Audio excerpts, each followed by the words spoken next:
परिमाण हवगा महिमा के बाबा सत परिमाण हवगा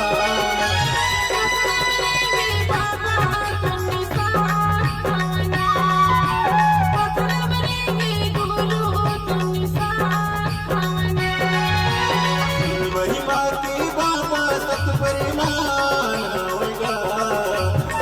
महिमा के बाबा सत परिमाण हवगा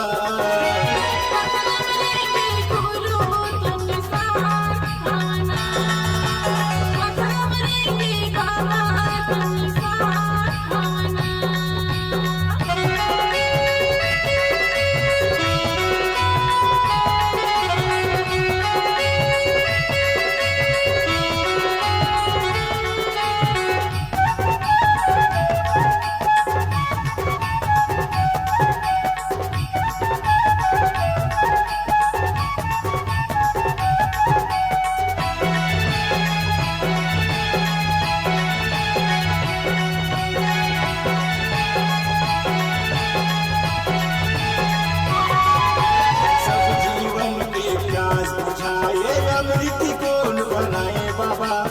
अमृत कौन बनाए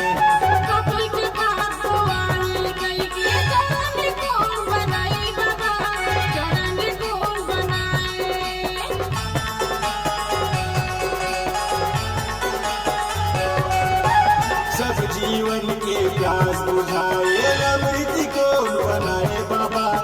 अमृत कौन बनाए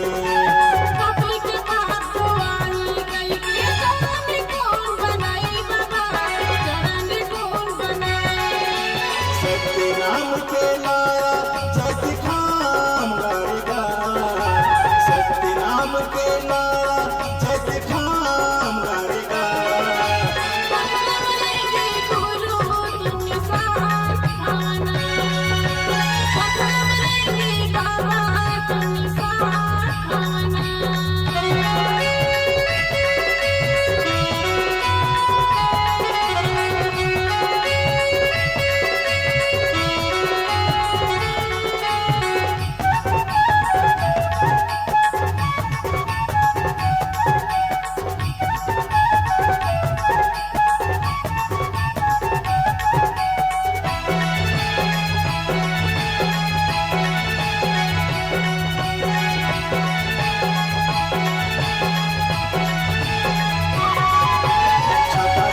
तत्व के पचकुंडी बहाए बाबा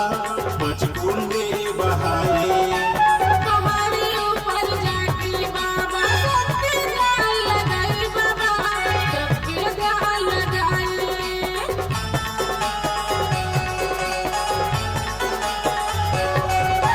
छठा पहाड़ी में 5 तत्व के